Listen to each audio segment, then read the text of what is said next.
విశాఖపట్నంలో 1000 మంది అనాథులకి, 1000 మంది నిరుద్యోగులకి, 1000 మంది వితంతులు ఎవరు చేశారు సాయం?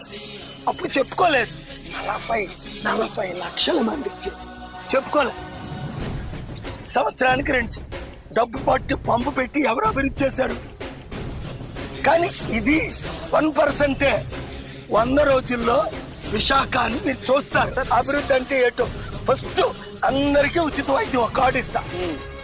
20 లక్షల ఓటర్స్ కి ఉచిత వైద్యం, 20 లక్షల ఓటర్ కుటుంబాలకి ఉచిత విద్య KG to PG.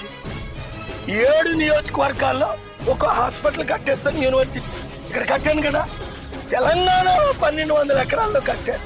నేను పుట్టిన తగరపల్లి చిట్టు వలస పక్కన బావపురంలో కట్టాను. ఇప్పుడు కుర్రోళ్ళకి తెలియదు. వచ్చి చదువుకుంటే గూగుల్ చేస్తే డాక్టర్కి తెలుస్తుంది.